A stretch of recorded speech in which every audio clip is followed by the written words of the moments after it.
ോട്ട് പോയപ്പം കുറച്ച് craft items ഒക്കെ വാങ്ങിച്ചിട്ടുണ്ട്. അപ്പം ഞാൻ എന്തൊക്കെയാണ് വാങ്ങിച്ചതെന്നും അതിൻ്റെ പ്രൈസും ഒക്കെ പറയാവേ. അപ്പോൾ ദാ നമ്മൾ ഉണ്ടാക്കിയ ടോട്ട് ബാഗും കൊണ്ടായിരുന്നു ഇന്നത്തെ ഷോപ്പിംഗ്. അത്യാവശ്യം നല്ലപോലെ ലോഡ് പിടിക്കും കേട്ടോ. അത്യാവശ്യം കൊള്ളാം. നല്ല സ്ഥലവും സംഭവങ്ങളെല്ലാം ഉണ്ട്. അപ്പം ഞാൻ മിക്കപ്പോഴും ക്രാഫ്റ്റ് ഐറ്റം വാങ്ങുന്നത് അനുപമ ട്രേഡേഴ്സ് എന്നും പറഞ്ഞ് നമ്മുടെ ചിന്നക്കടയിലുള്ള ഒരു ഷോപ്പാണ്. ഈ ആർട്ടും ക്രാഫ്റ്റും എല്ലാ സാധനങ്ങളും ഒക്കെ ഉണ്ട്. സ്റ്റേഷനറി സാധനങ്ങളും എല്ലാം ഉണ്ട്. അപ്പോൾ ആദ്യമേ വാങ്ങിച്ച ഈ ഒരു ഫോം ഷീറ്റാണ്. അത്യാവശ്യം ഈ ഒരു നിങ്ങൾ എത്ര പേര് കണ്ടിട്ടുണ്ട് ഈ ഒരു നമ്മുടെ സ്റ്റിക്കർ രീതിയിലുള്ള ഫോം ഷീറ്റ്? ഞാൻ ഫസ്റ്റ് ടൈമാണ് കാണുന്നത്.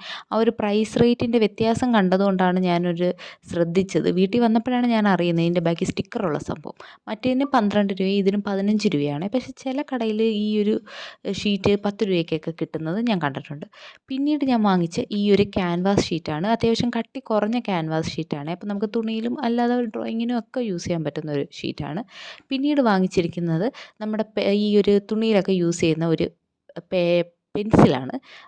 ചോക്ക് യൂസ് ചെയ്യുന്നതിനേക്കാളും ബെറ്ററാണ് കേട്ടോ ഈ ഒരു പെൻസിൽ. ആ ഒരു നൂല് പിടിച്ച് വലിച്ചു കഴിയുമ്പം ആ ഒരു മൊന വരും. പിന്നീട് നമ്മളുടെ ജ്വല്ലറി ഐറ്റംസ് ഉണ്ടാക്കാനായിട്ടുള്ള ഈ ഒരു സംഭവങ്ങളാണ്.